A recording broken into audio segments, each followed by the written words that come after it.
হিন্দুরা তারা মমতা ব্যানার্জি কে রিজেক্ট করছে। ফার্স্ট রাউন্ড ছিল মুসলিম এলাকা 63 নম্বর ওয়ার্ডে। আমার ডেফিসিট হয়েছিল approx 2000। Expected Mamata Banerjee again defeat in Bhabanipur assembly. একদম ক্লিয়ার ম্যান্ডেট বিজেপি সরকার। 65টা সিটে কমফোর্টেবলি এগিয়ে আছে গোটা রাজ্যে। আর নন্দীগ্রামে আমার থার্ড রাউন্ডের শেষে আমার লিড আছে 6777, অ্যাপ্রক্স 7000।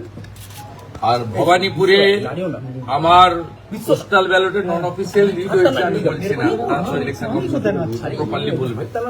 ফার্স্ট রাউন্ড ছিল মুসলিম এলাকা 63 নম্বর ওয়ার্ডে। আমার ডেফিসিট হয়েছিল অ্যাপ্রক্স 2000। সেকেন্ড রাউন্ড ছিল হিন্দু এলাকা, আমিও 2000 কাভার করেছি। 2200 ভোটে আমি ভবানীপুর অ্যাসেম্বলি থেকে মমতা ব্যানার্জি। আমার সেকেন্ড রাউন্ডে 4500 মতো লিড হয়েছে।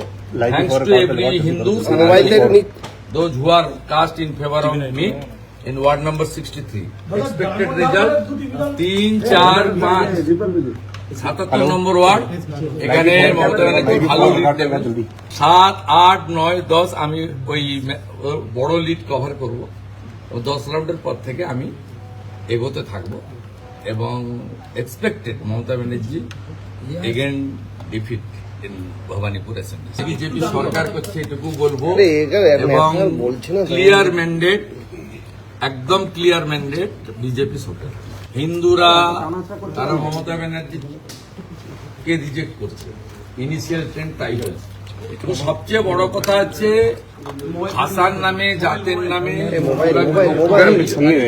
দিকুল্লা চৌধুরীর মতো লোক পিছাচ্ছে, সৈকত পাঁজা আমার ভাই এগোচ্ছে। It's a very good symptom. It's unexpected, মানে যে সিটগুলো, বাকি তো এক্সপেক্টেড। শিবপুরে আমরা এগোচ্ছি, নর্থ हावड़ा এগোচ্ছি। Very good trend.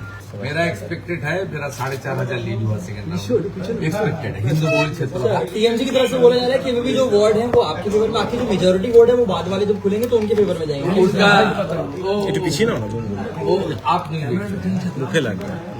4 राउंड हो गया है भाई, सरकार तो बीजेपी। गाड़ी में रहो, गाड़ी में भागवा, रहो, भागवा। गाड़ी में रहो, गाड़ी में रहो। हम लोग देख लिया ना, हिंदू ईवीएम बीजेपी, मुसलमान ईवीएम टीएमसी, मालदा मुर्शिदाबाद उत्तर दिनाजपुर, मुस्लिम लोग कांग्रेस को फेवर कर रहे हैं।